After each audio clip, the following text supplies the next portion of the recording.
Flow fields are a classic generative art technique that can be used in many different ways and can produce all kinds of beautiful results, and yet the way they work under the surface is surprisingly simple. In essence, a flow field is just a rule that tells a particle how to move around a space based on its current position. The most common way to use a flow field is to create a large group of particles and simultaneously move each of them in the direction that the flow field indicates, drawing a line behind each of them as they move. So, to start, we'll randomly pick a bunch of points on the screen and create particles at those points. As a trivial example, we can create a flow field that just moves all the particles in a fixed direction.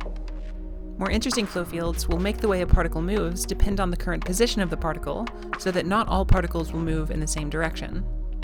For example, we could define a flow field that moves all the particles towards the center of the screen. Of course, there's no reason why we had to pick the center of the screen.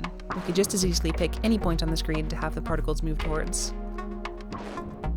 Rather than having the particles be attracted to just one point, we could instead pick multiple different attraction points that each attract all of the particles, and make it so particles are more strongly attracted to the attractor points that are closest to them. If we pick these three attractor points, then the flow field will behave like this. We could also choose a much larger number of attractor points. Having a set of attractor points isn't the only way to make a flow field. All that you need to create a flow field is just some way of assigning a direction to each point in space. One common way to do this is to use Perlin noise, an algorithm for producing random values with smooth gradients. Perlin noise looks something like this. To turn this into a flow field, we can just map the value of the noise at each point in space to a direction. We can map the lowest values, which are represented here with the lightest color, to an angle pointing straight upwards, and rotate the angle clockwise as the value increases, or in other words, as the color gets darker. Using this noise to define a flow field, we'd get something like this. Here's one of my favorite ways of defining a flow field. Like the example I gave before, this kind of flow field is defined by a certain number of points.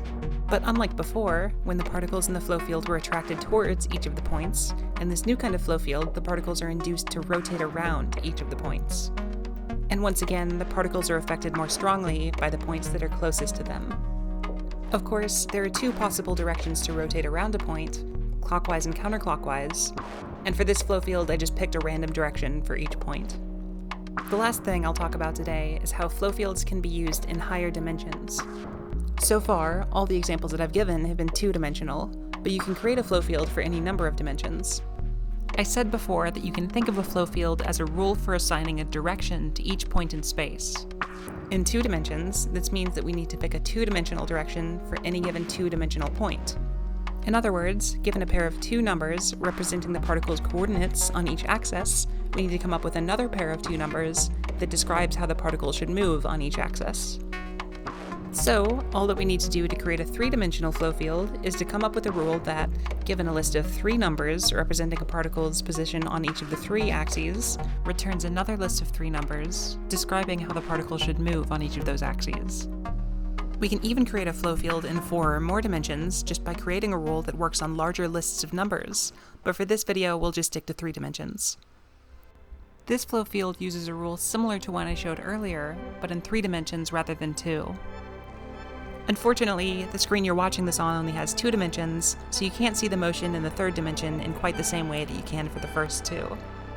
So to visualize this 3rd dimension, I've made points come in and out of focus as they move along that 3rd axis. In this video, I've really only scratched the surface of what's possible with flow fields. There are tons of interesting techniques for creating flow fields and ways of using them that I didn't get to cover in this video, and I encourage you to experiment with flow fields and see what kind of cool stuff you can come up with. If you'd like to see more content like this, about flow fields or other topics in generative art, like this video or let me know in the comments.